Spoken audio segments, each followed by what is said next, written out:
Excuse me, everyone, I have a brief announcement to make. Jesus was black, Ronald Reagan was the devil, and the government is lying about 9/11. Thank you for your time, and good night. First impressions matter, and this is doubly true for fictional characters.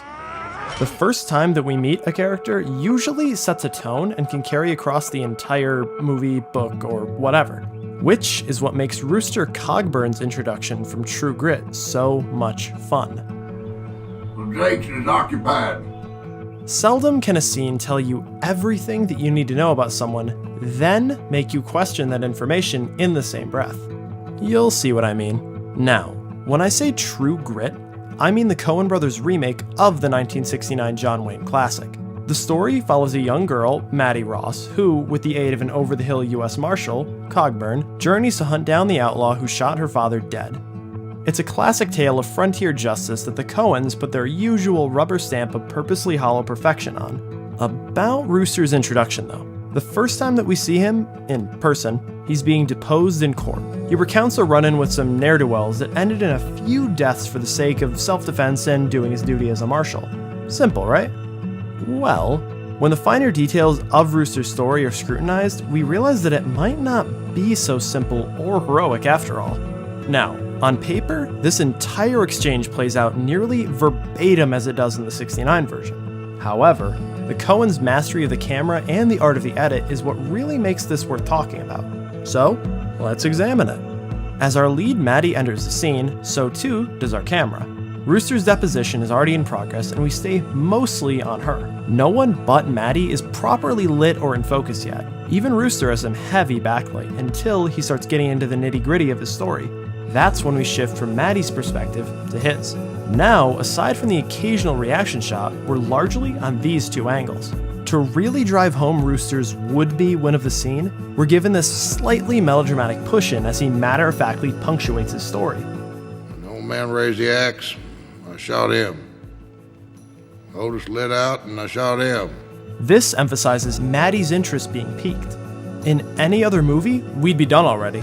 She'd recruit our somewhat strident leading man here and they'd be off to catch an outlaw. But here, this is only the first half of the scene. How many men have you shot? Never shot nobody that didn't have to. Well, that was not the question. When the defense lawyer starts in on him, we change angles from the Coens' favored single from before to this new over-the-shoulder of Rooster, which signifies his defenses being raised. How many? As the lawyer slowly, verbally beats the truth out of Rooster, the editing quickens and said over the shoulder falls to this awkward low-angle coverage that both hero shots the lawyer, showing his power in the scene peaking, and hides Rooster's expression, signifying his very public defeat.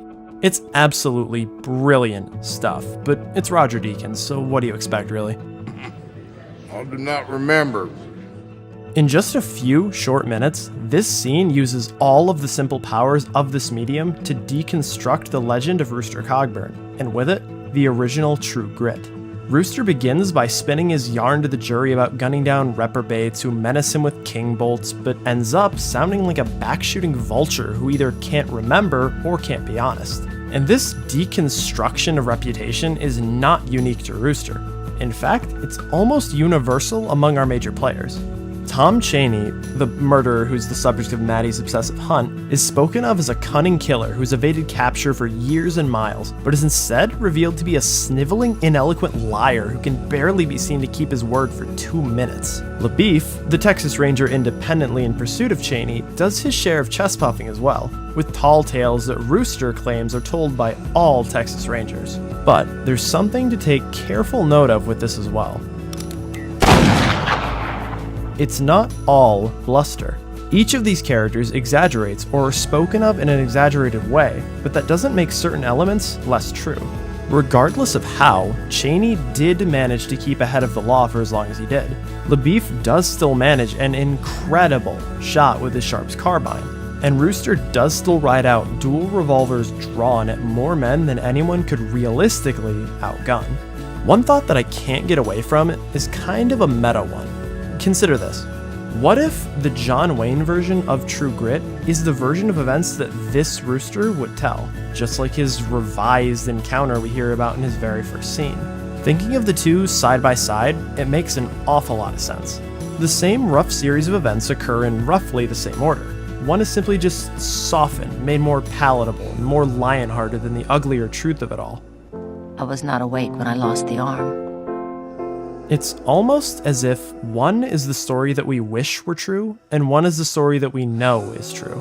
Whether you want to read it as granular or grander in scale, the Coens crafted an introduction for their leading man that is nothing short of masterful storytelling. They tell me you're a man with true grit.